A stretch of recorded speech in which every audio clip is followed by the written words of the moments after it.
Welcome back. You're watching GBC World News. I'm David Parra. In the world of sports, Toro Rosso driver Sebastian Buemi accidentally drove into a marshal during a celebrity charity event on Saturday.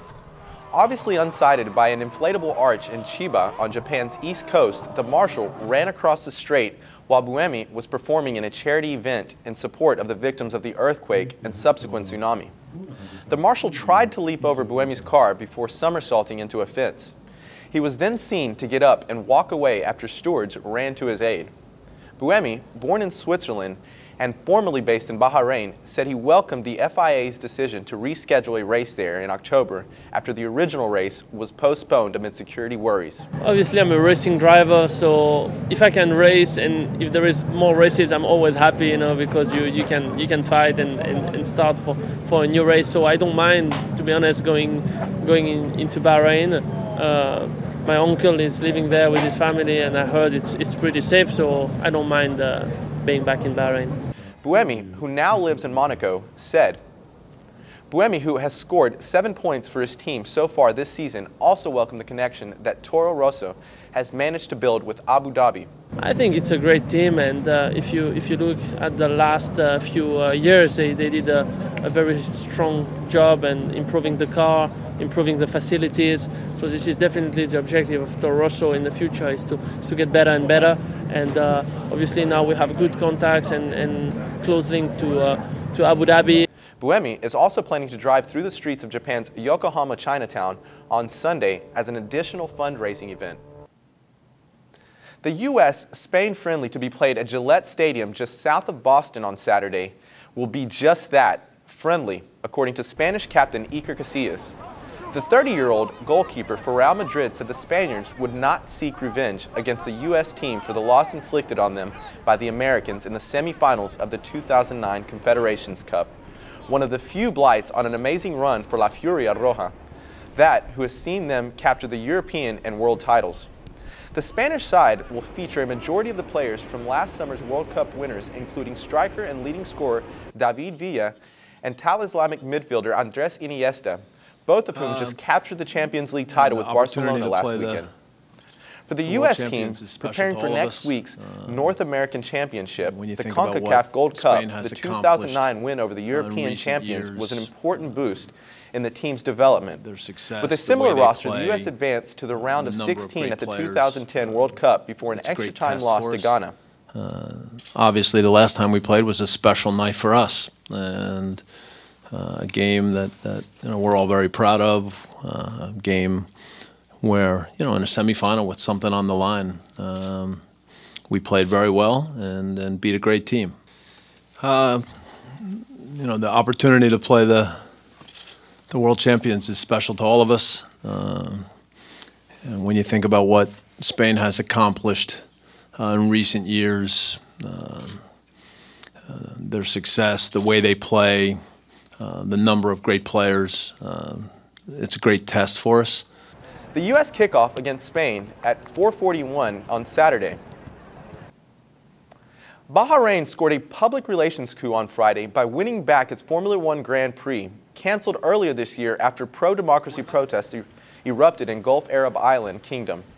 Majority Shiites demanding political reforms continued to stage protest on Friday, 2 days after lifting of emergency rule that the country's minority Sunni rulers hope will bring back tourism and commerce after months of turmoil. In February, Bahrain canceled the Formula One season's opening race after clashes between security forces and protesters camped out in their thousands at Pearl Roundabout. Despite calls by human rights groups against reinstating the race, a source told Reuters that the vote for Bahrain had been unanimous. The race is now scheduled for October 30th. We're very grateful for this news, and we thank the FIA and Mr. Bernie Ecclestone for reconsidering us back on the calendar.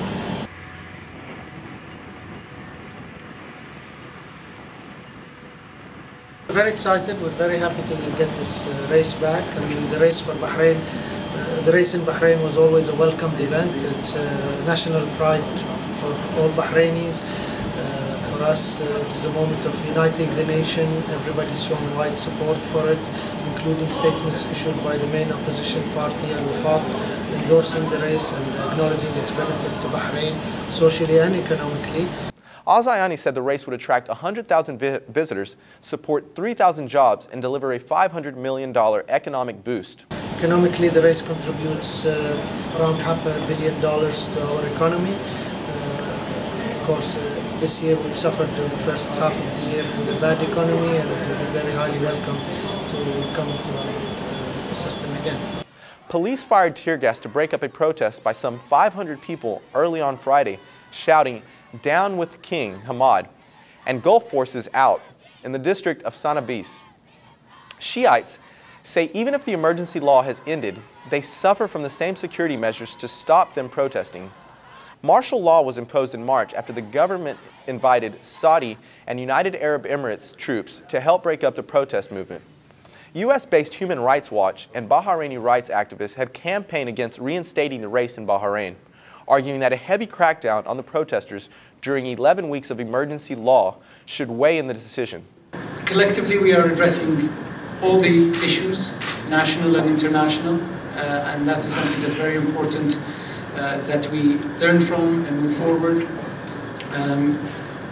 The race, like Mr. Zayani said, is a great opportunity for us to showcase the Kingdom of Bahrain and show what Bahrain is, show Bahrain at its best. The race has always been a source of national pride, and it is an event that actually transcends politics. So for us, it's important that we have the race. Roger Federer ended Novak Djokovic's 41-match winning streak with a 7-6, 6-3, 3-6, 7-6 victory on Friday to set up a French Open final meeting with old rival Rafa Nadal. Serbian second seed Djokovic went off the rails as the third-seeded Federer raised his game to new heights to reach his fifth final at Roland Garros and his first Grand Slam final since last year's Australian Open. The 16 times Grand Slam champion, who will meet world number 1 Nadal on Sunday, recovered from a breakdown in the opening set, which he bagged by winning the tiebreak 7-5.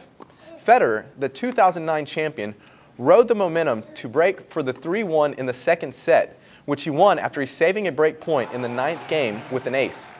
With his back to the wall, Djokovic, who would have equaled John McEnroe's 1984 record of 42 wins since the start of a season and become world number 1 had he reached the final, pulled a setback after snatching Federer's serve in the second game.